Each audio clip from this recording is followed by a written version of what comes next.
याला म्हणतात जंगल. इथं फक्त पक्ष्यांचे आवाज येत आहेत, बाकी कशाचेच आवाज ऐकू येत नाहीत.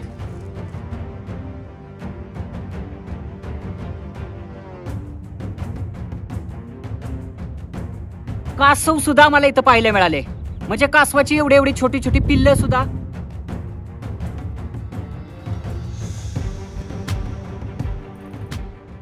गुड मॉर्निंग मित्रांनो, मी सागर मदने. स्वागत आहे तुमच्या सगळ्यांचं आपल्या एका नव्या कोऱ्या आणि स्पेशल अशा व्हिडिओमध्ये. खरं तर स्पेशल यासाठी कारण आज आहे माझा जन्मदिवस आणि आज मी तुम्हाला घेऊन जातोय लोणावळ्याच्या जंगलामधला एक जबरदस्त किल्ला पाहण्यासाठी. तो किल्ला म्हणजेच विसापूर किल्ला. महाराष्ट्राच्या इतिहासातील एक प्रसिद्ध दुर्गजोडी म्हणजेच लोहगड आणि विसापूर. विसापूर किल्ला पुण्यापासून 65 किलोमीटर तर लोणावळ्यापासून अवघ्या 15 किलोमीटर अंतरावरती आहे. किल्ल्यापासून अवघ्या 3 किलोमीटर अंतरावरती असलेल्या मळवली गावात रेल्वे स्टेशन असल्यामुळे बहुतांशी लोकांना रेल्वेनं प्रवास करून किल्ल्याजवळ पोहोचणं सहज शक्य होतं. विसापूर किल्ल्याच्या पायथ्याशी मालेवाडी म्हणजेच गोरेवस्ती नावाचं एक छोटंसं गाव लागतं. त्या गावामध्ये सध्या आम्ही आहोत. इथे आपली गाडी पार्किंगला लावली आणि इथून आपल्याला मागे किल्ला दिसतोय, तिकडे जायचंय. आणि आज माझ्या सोबत ट्रेकिंगला असणार आहे नेहमीप्रमाणे प्रदीप. आम्ही दोघं जण आज विसापूर किल्ल्याचा ट्रेक कंप्लीट करणार आहे. तर चला, आपण इथेच गाडी पार्किंगला लावली. इथून आता आपल्याला इकडे मागच्या बाजूला जायचंय.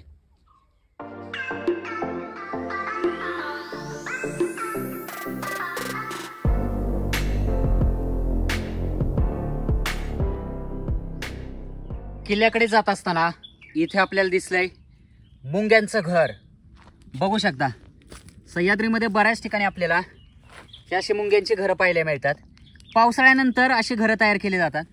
पावसाळ्याच्या दिवसामध्ये लोणावळ्याच्या परिसरातला कुठलाही किल्ला बघा, तो स्वर्गापेक्षाही सुंदर दिसतो.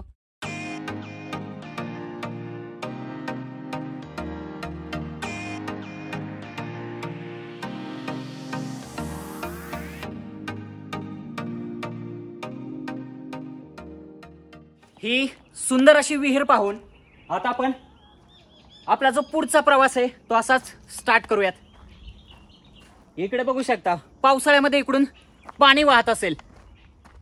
पुणे जिल्ह्यातील मावळ तालुक्यात लोणावळ्याच्या पूर्वेला आणि मळवली रेल्वे स्थानकाच्या दक्षिणेला हा विसापूर किल्ला आहे. विसापूर किल्ला समुद्र सपाटीपासून साधारणतः 3038 फूट तर पायथ्यापासून 1200 फूट उंचीवर आहे. पुणे मुंबई राष्ट्रीय महामार्गावरील भाजे हे प्राचीन बौद्ध लेण्यासाठी प्रसिद्ध असलेलं गाव याच किल्ल्याच्या पायथ्याशी आहे.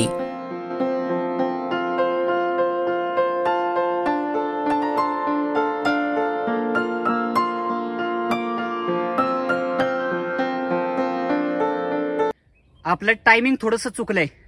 आपण जर आणखी 15-20 दिवसानंतर आलो असतो ना, तर ही जी करवंद आहेत ती आपल्याला खायला मिळाली असती. बघू शकता किती भारी आहे. साधारणतः एक 10 मिनिटं आपण पुढे चालत आलोय. आपल्याला इथे हे जे झाड दिसतंय औदुंबराचं झाड, त्याला त्याची फळं लागलेली आपल्याला दिसत आहेत. बघा किती सुंदर वाटतंय. आम्ही लहान असताना त्याला टुंबरा असं म्हणायचो.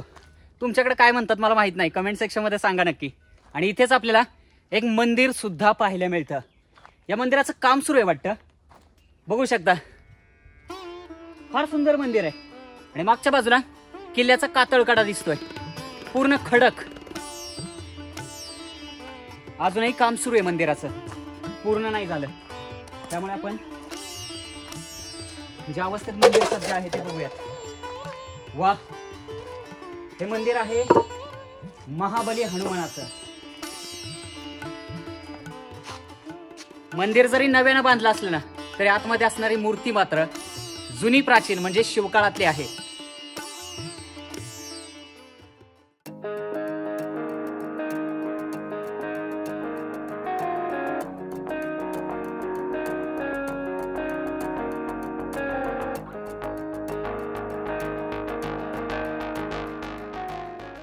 फार भारी आहे इकडचं वातावरण.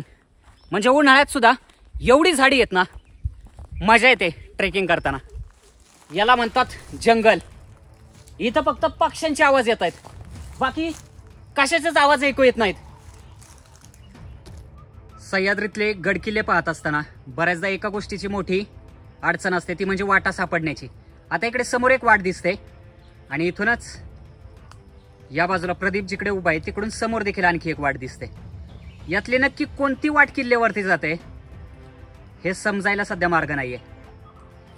तुम्ही बघू शकता इथे देव वगैरे तयार केलेत लोकांनी. बघू शकता इथे सेंदूर वगैरे लावलाय आणि दाट झाडीमधून इकडे मागे सुद्धा वाट दिसते. कसंही जंगल अतिशय घनदाट. या बाजूला एक वाट आम्हाला दिसत होती, पण ती वाट नक्की किल्ल्यावरती जाते की नाही माहित नाही. छोटीशी पायवाट होती आणि झाडी इतकी भरपूर आहेत ना की तिकडून न जाता आम्ही या बाजूने निघालोय. इकडे पायवाट दिसते व्यवस्थित. इथं सगळ्यात मोठी अडचण म्हणजे वाटा भरपूर आहेत, पायवाटा. त्यामुळे यातल्या नेमक्या कोणत्या वाटेनं जायचं ना हे मात्र लक्षात येणं फार अवघड आहे. आम्ही सुद्धा ज्या वाटेनं चाललोय ती वाट योग्य आहे की नाही आम्हालाच माहित नाहीये, कारण 2-3 वाटा फुटल्या होत्या. त्यापैकी कुठल्या तरी एकाच वाटेने जायचं होतं आणि आम्ही या वाटेने निघालोय.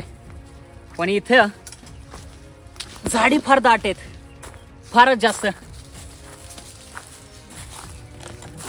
बघू शकता. नाही तो माणूस म्हणत होता वाकून जायचं इथून. मग अशी एक माणूस भेटला होता आपल्याला बघ. तो माणूस सांगत होता थोडंसं वाकून जावं लागेल, दाट झाडी आहेत. जाऊया तिथूनच. या झाडाच्या बरोबर खोडाच्या पायथ्याशी बघा केवढं मोठं वारुळे.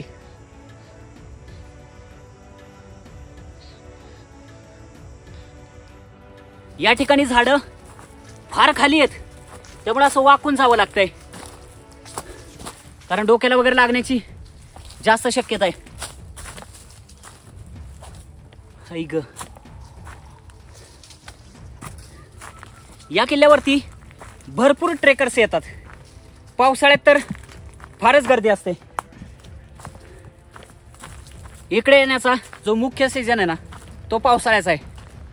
त्यामुळे मला तर पावसाळ्यात नक्की यायला आवडेल. मी एकदा आलोही देखील होतो, पण बऱ्याच वर्षांपूर्वी.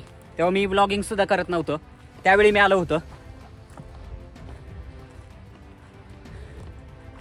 किल्ल्याची भरपूर सारी तटबंदी इथून दिसते, पण आम्ही नक्की कुठून चाललो आहोत हे कळत नाहीये. बघू शकता इकडे एक रस्ता आहे, असाच एक रस्ता इकडून पलीकडून वळसा घालून तिकडे देखील दिसतोय. माहित नाही नक्की जायचं कुठून, पण आता यातल्या कुठल्या तरी एका वाटेनं आपल्याला पुढे जावंच लागणार आहे.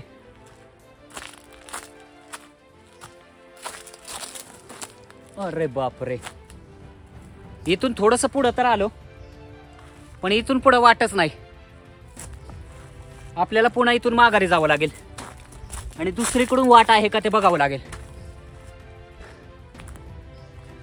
आहे का इकडे वाट? या बाजूला सुद्धा एक वाट दिसते, पण नक्की तिकडून जायचंय का नाही काहीच समजत नाही.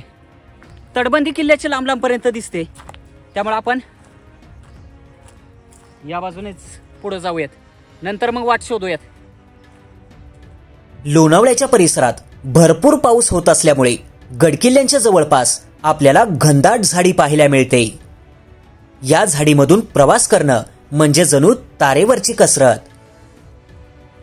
कसलं घनदाट जंगल आहे बघा. एकटा माणूस आला ना घाबरूनच मरून जाईल. स्पेशली पावसाळ्यात या झाडांमधून काहीच दिसणार नाही. आता तरी उन्हाळ्याच्या दिवसामध्ये झाडं जरा सुकलेत, त्याच्यामुळे थोडंफार आपल्याला इकडचं तिकडचं दिसतंय, पण पावसाळ्यामध्ये किंवा पावसाळ्यानंतर या झाडांच्या आजूबाजूने ना काहीच दिसणार नाही.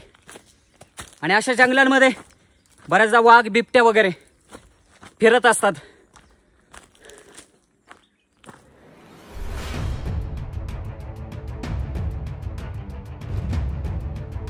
काही वेळ पुढे चालत आलो आणि खडकाच्या आडोशाला काकडी आणि पेरू विकत बसलेल्या एक मावशी नजरेस पडल्या. तर इथे आपण मावशींकडून एक पेरू घेऊयात, म्हणजे थोडीशी एनर्जी येईल. मावशी द्या एक पेरू आम्हाला. मस्तपैकी मसाला वगैरे लावून द्या.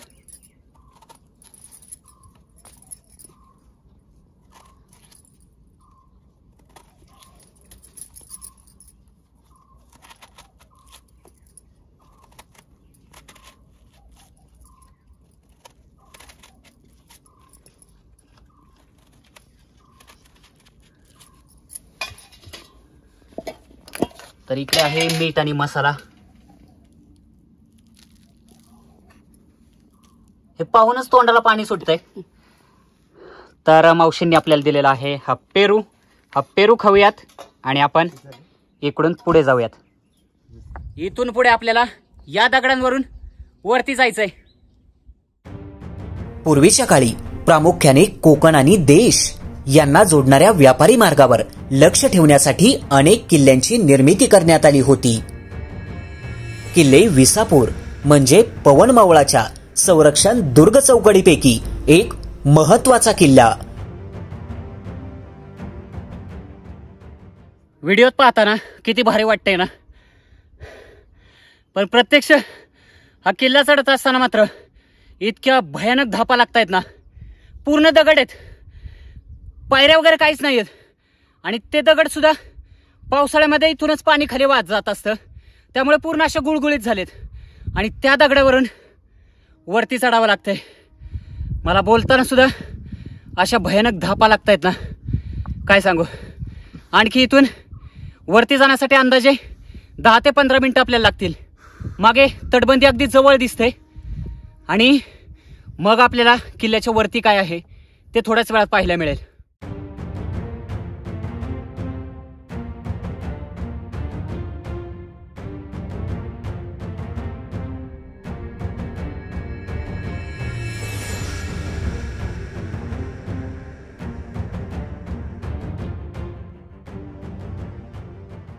या ठिकाणी पाहू शकता काही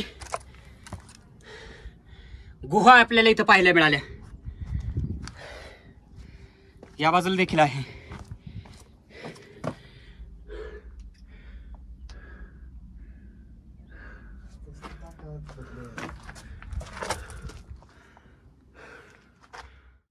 हे बघू शकता, हे ज्या वेळेला टाका पूर्ण पाण्यानं भरतं ना, त्यावेळी ओव्हरफ्लो होणारे जे पाणी आहे ते निघून जाण्यासाठी इथं व्यवस्था केलेली आहे. बघू शकता, ज्यावेळी पूर्ण भरेल त्यावेळी इथून असं पाणी खाली जो मार्ग आहे त्या मार्गावरती असं वाहत जाईल.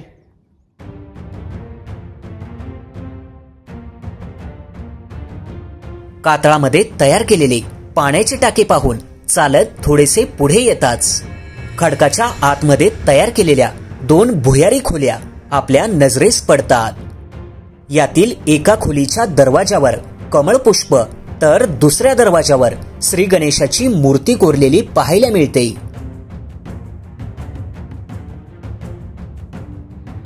जय श्रीराम, जय हनुमान.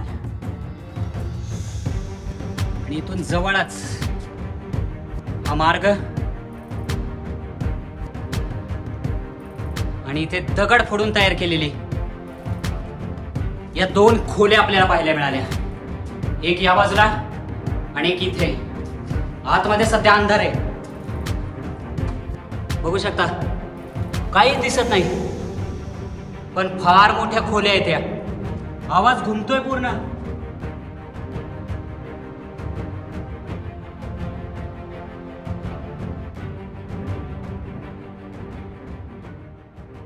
आणि याच खोलीच्या बाहेरच्या बाजूला आपण ही महाबली हनुमानाची मूर्ती पाहिली होती. आणि या किल्ल्यावरचं सगळ्यात सुंदर कातळावरचं कोरीव काम म्हणजे या पायऱ्या. बघू शकता, पूर्ण खडक फोडून तयार केलेल्या या सुंदर पायऱ्या आहेत. ज्यावेळी पावसाळा असतो ना आणि धोधो पाऊस कोसळत असतो ना, त्यावेळी या पायऱ्यांवरून अक्षरशः धबधबा वाहत असतो. आपण पावसाळ्यात सुद्धा नक्की या किल्ल्यावरती येणार आहोत. आता या पायऱ्यांनी वरती जाऊयात.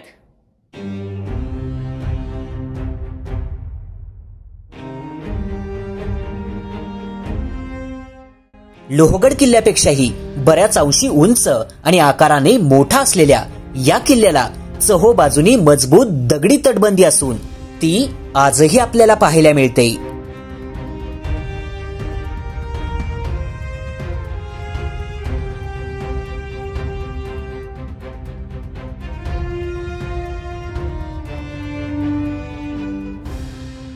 दगडामध्ये काहीतरी कोरलेलं दिसतंय. ते काय आहे हे पाहण्यासाठी जाऊयात.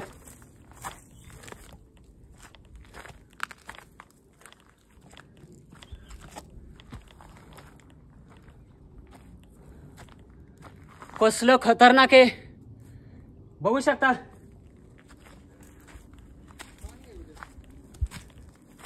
पूर्ण खडक फोडून तयार केलेलं जबरदस्त असं पाण्याचं टाकं. पण यातलं जे पाणी आहे ना ते सध्या खराब झालंय. पूर्ण शेवाळ साठलंय त्याच्यावरती. त्यामुळे पिण्यासाठी आत्ता हे पाणी योग्य नाहीये. बघू शकता. पायऱ्या चढून किल्ल्याच्या आतमध्ये प्रवेश करताच या किल्ल्यावरील काही तोफा पाहायला मिळाल्या.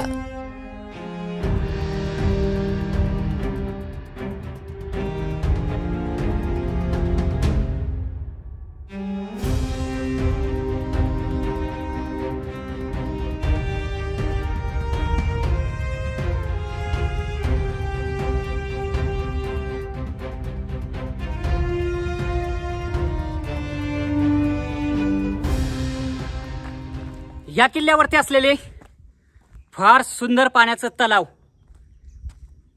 तुम्ही पाहू शकता. या ठिकाणी एक आणि अशा 2-3 पलीकडच्या बाजूला आहेत. सध्या याच्यामध्ये फार चिखल जमा झालाय, गाळ आहे. आणि तुम्ही इथं बघू शकता दगडाला असे पूर्ण गोल रांजण खळगे तयार झाल्यासारखे झालेत. हे तयार केलेले असावेत पण कशासाठी ते सांगणं कठीण आहे.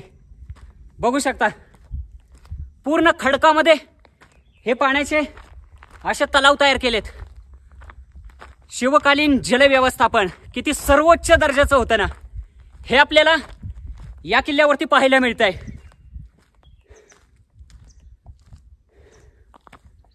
अप्रतिम. बघू शकता किती पाणी आहे. या बाजूला देखील असंच पाणी आपल्याला दिसतंय. आणि सेम इथं सुद्धा भरपूर पाणी आहे याच्यामध्ये. किती भारी बघा. हे पूर्ण दगड फोडून तयार केलेले आहे. याच्यावरून खरंच जाणं सुद्धा धोकादायक आहे. कारण पाय घसरलं ना तर डायरेक्ट या पाण्यामध्ये आपण पडू शकतो.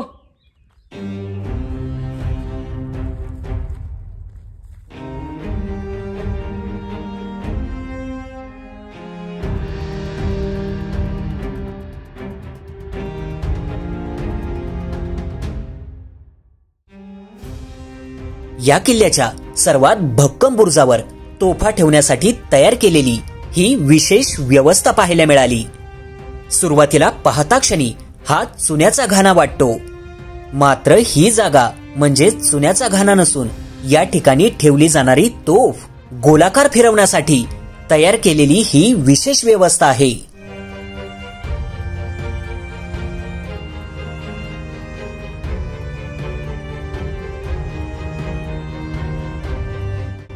या बुरुजाला दुहेरी तटबंदी असून तटबंदीवरून खाली उतरण्यासाठी देखील सुंदर पायरी मार्ग आहे. इथे जो एक बुरुज आहे ना त्या बुरुजाच्या खालून एक गुप्त मार्ग आहे आणि त्या मार्गाने आपल्याला खाली सुद्धा एक आणखी तटबंदी आहे. त्या तटबंदीपर्यंत जाता येतं. तुम्ही इथे बघू शकता. हा जो मार्ग आहे त्या मार्गाने आपल्याला आत जायचंय. फारच जबरदस्त आहे. इथं फुलपाखरं फार जास्त दिसत आहेत. वा, फारच डेंजर आहे सगळे. बघू शकता इथं सुद्धा हा मार्ग आपल्याला दिसतोय.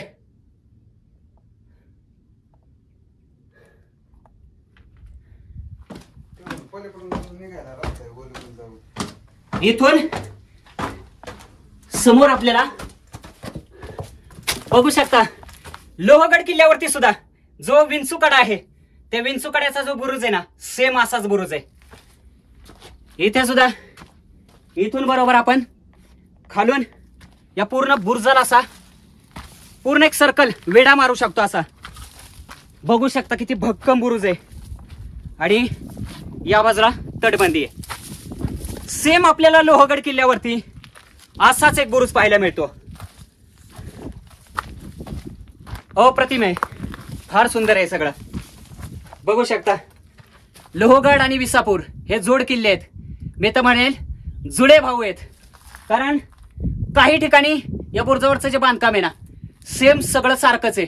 जुळे भाऊ जसे आपल्याला दिसायला सारखे वाटतात ना, हे किल्ले सुद्धा अगदी काही प्रमाणात आपल्याला त्याच्यावरचं बांधकाम सेमच दिसायला दिसतंय.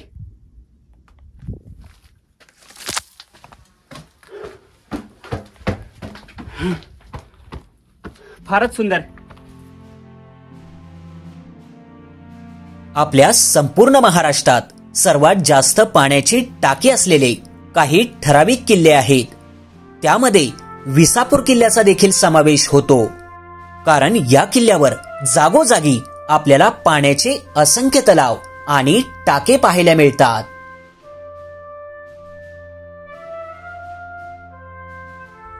या किल्ल्यावरती पाहण्यासारख्या बऱ्याच गोष्टी आहेत.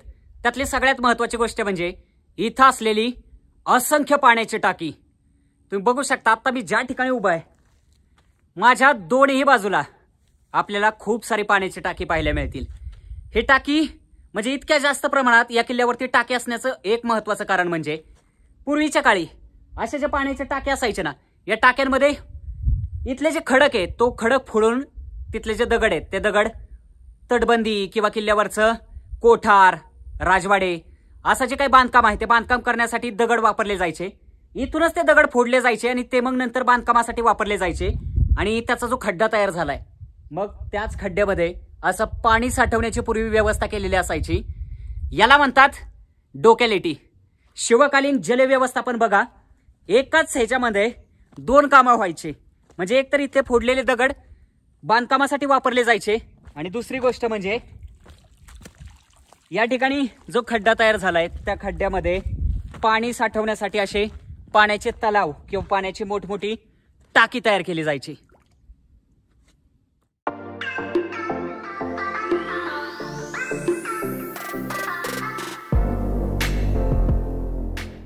काय टॉमी शेट कसा आहेस?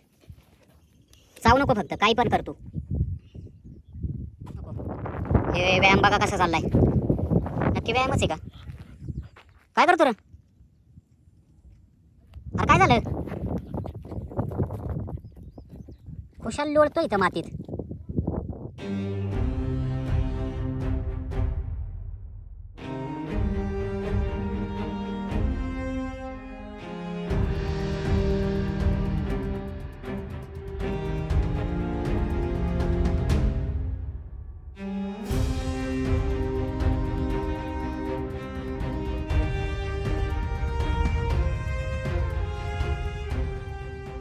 या किल्ल्यावरती असलेलं हे एक अतिशय मजबूत बांधकाम आपल्याला दिसतंय. कदाचित हे कोठार असावं, याची रचना पाहून तरी तसंच वाटतंय. फार भक्कम आहे. फक्त याच्यावरचं जे सागवानी लाकडाचं छत होतं वरचं ते मात्र पूर्ण नामशेष झालंय. समोरच्या बाजूनं या कोठारात जाण्यासाठी एक दरवाजा सुद्धा ठेवलाय. बघू शकता हा दरवाजा. आणि इथे वरच्या बाजूला खिडकीसारखी व्यवस्था आहे. आणि हा जो दरवाजा आहे याच्यामधून आत आल्यानंतर वा, हे पाहू शकता किती भारी बांधकाम आहे. आणि याच्यामध्ये ना जागोजागी आपल्याला अशी व्यवस्था दिसेल. इथं बघू शकता या बाजूला देखील या ठिकाणी लाकडी खांब पूर्वी उभे केले जायचे. म्हणजे मोठमोठे सागवानी लाकडाचे खांब असायचे आणि त्याच्यावरती मग असेच ते उभे देखील खांब टाकले जायचे. म्हणजे उभे आणि वरती आडवे, आणि त्याच्यावरती मग असं छत उभं केलं जायचं. फार सुंदर व्यवस्था आहे आणि फार मोठं देखील एक कोठार आहे. बघू शकता विसापूर किल्ल्यावरचं हे एक अप्रतिम अशा पद्धतीचं बांधकाम आहे. फारच सुंदर. आणि याचा दरवाजा देखील फार सुंदर आहे. पूर्ण अशा दगडी शिळा आहेत. बघू शकता. आणि इथून उजव्या बाजूला म्हणजे तिकडे आपल्याला राजवाड्याचं वगैरे बांधकाम दिसतंय. कोठारापासून जवळच विसापूर किल्ल्यावरील काही राहत्या वाड्याचे अवशेष पाहायला मिळतात. या वाड्याला बाहेरील बाजूने दुहेरी तटबंदी असून या तटबंदीची मात्र आता पडझड झाली आहे.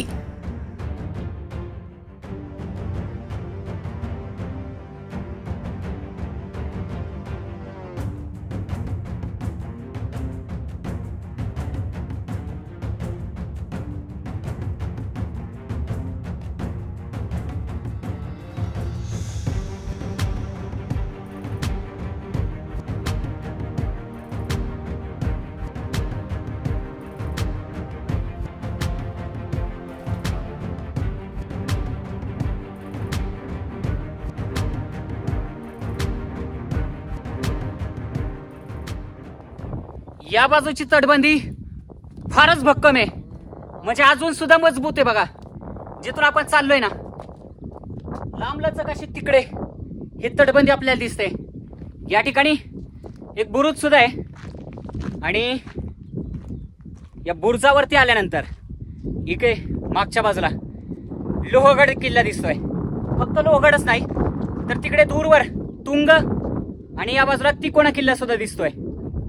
तर या ठिकाणी समोरच्या बाजूला लोहगड किल्ला दिसतोय आणि या ठिकाणी इथे मागे तुंग किल्ला आणि या बाजूला इकडे दूरवर तिकोणा किल्ला सुद्धा दिसतोय.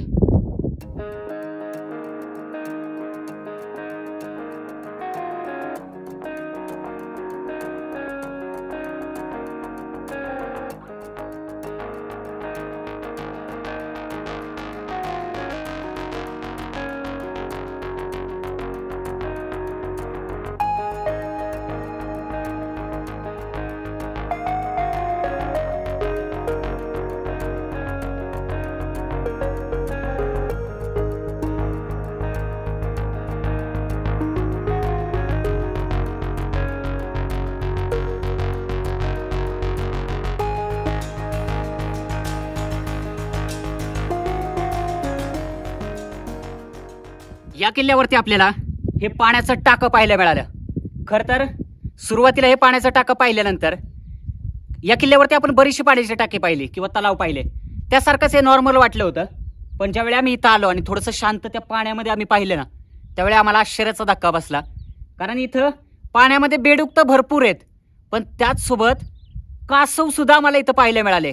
म्हणजे कासवाची एवढी एवढी छोटी छोटी पिल्लं सुद्धा, म्हणजे भरपूर सारी पिल्लं या पाण्यामध्ये पाहायला मिळालं. म्हणजे मला तर आश्चर्य वाटलं की या ठिकाणी इथं कासवाची पिल्लं कशी काय. आधी आम्हाला असं वाटलं होतं की कदाचित कासव नसतील, त्यामुळे आम्ही बराच वेळ शांत राहून निरीक्षण केलं. ते ज्यावेळी वरती येत होते ना, त्यावेळी लक्षात आलं की ती कासवाचीच पिल्लं आहेत. त्यामुळे थोडासा आश्चर्याचा धक्काच आम्हाला बसला. कारण या ठिकाणी अशा खडकावरती जे पाण्याचे टाके आहेत त्याच्यामध्ये कासव कसं आले विचार सुद्धा करवत नाही. म्हणजे कसे आले हाच एक प्रश्न आहे मोठा. इथं मला तांबड्या रंगाचे 2 खेकडे पाहायला मिळाले. बघू शकता, इकडे एक आणि इथे एक. हा थोडा म्हातारा खेकडा आहे आणि ही त्याची म्हातारी. हा खेकडा आहे ना, इकडं पलीकडे होता आतमध्ये, सरकत सरकत सरकत सरकत इकडे आलाय. म्हणजे नक्कीच ही त्याची बायको असणार आहे.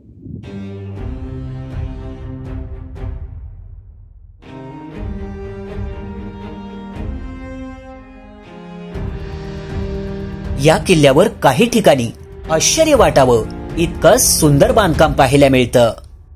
त्यापैकीच हे एक अप्रतिम बांधकाम. स्थानिक लोक याला धान्याचं कोठार असं म्हणतात.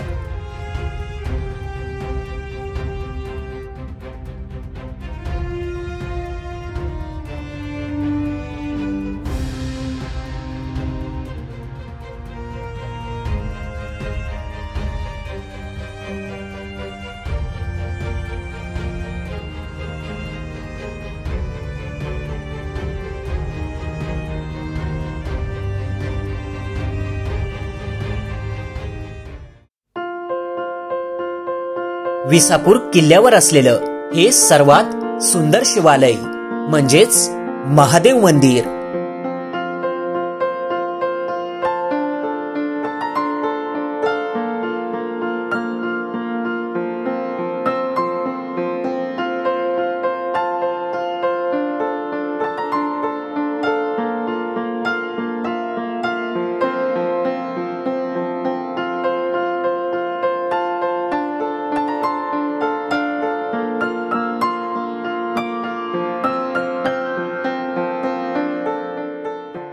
किल्ल्यावरती असलेल्या महादेव मंदिराच्या मागच्या बाजूलाच आपल्याला हे पाण्याचं कुंड पाहायला मिळतं.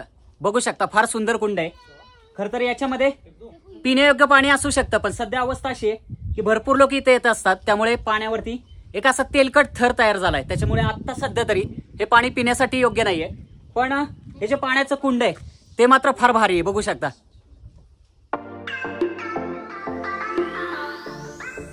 तर जवळपास आपला सगळा किल्ला पाहून झालेला आहे. खर तर किल्ला फार मोठा आहे, म्हणजे किल्ला पाहण्यासाठी सहजपणे आपल्याला 2 ते 3 तासापेक्षा जास्तच वेळ लागणार आहे. त्याच्यापेक्षा कमी वेळामध्ये किल्ला पाहूनच होणार नाही, एवढा मोठा किल्ला आहे. आणि एक महत्वाची गोष्ट अशी ती म्हणजे इथे 2 वेळा आमचा ड्रोन क्रॅश होण्यापासून वाचलाय. म्हणजे तो कसा वाचलाय आणि मला काय वाटत होतं त्यावेळी हे मी सांगूही शकत नाही, कारण एवढा महाग ड्रोन आहे. आणि ज्यावेळी तो क्रॅश वगैरे होण्याची चिन्ह दिसतात ना, अटॅक यायची इकडं परिस्थिती निर्माण होते. पण आपल्या सुदैवानं आणि महाराजांच्या आशीर्वादानं आपला ड्रोन पण वाचला आणि शूटिंग सुद्धा फार सुंदर झालंय. त्यामुळे आता आपण इथून ज्या मार्गाने आलोय त्या मार्गाने पुन्हा किल्ला खाली उतरण्याचा प्रयत्न करूयात.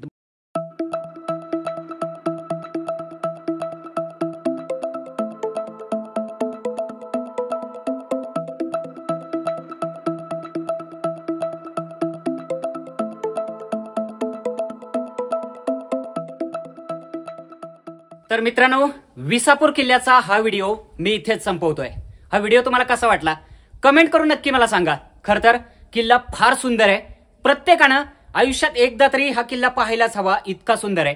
फक्त माझा एकच सल्ला आहे, उन्हाळ्यात त्या किल्ल्यावरती येऊ नका, कारण प्रचंड त्रास होईल. त्यापेक्षा पावसाळा संपत आला की नक्की या किल्ल्यावरती या, कारण त्यावेळेला इथलं वातावरण आणि इथली हिरवळ सगळं काही अप्रतिम असेल. व्हिडिओ कसा वाटला नक्की कमेंट करून सांगा. खर तर बरेच लोक व्हिडिओ तर पाहतात परंतु कमेंट करत नाही. माझी सगळ्यांना एक हात जोडून विनंती आहे, कृपा करून एक तरी कमेंट करा, किंवा काही नाही जमलं तर जय शिवराय तरी कमेंट बॉक्समध्ये नक्की लिहा. म्हणजे आम्ही जी मेहनत केली ती कुठेतरी सार्थकी होऊ शकेल. यासाठी तुम्ही सगळ्यांनी या व्हिडिओला लाईक करा आणि एक तरी कमेंट नक्की करा. लवकरच भेटूयात महाराष्ट्रातल्या अशाच एखाद्या जबरदस्त किल्ल्यावरती, सह्याद्रीतल्या अशाच एखाद्या तुफान आणि भन्नाट ठिकाणी. तोपर्यंत जय शिवराय, हर हर महादेव.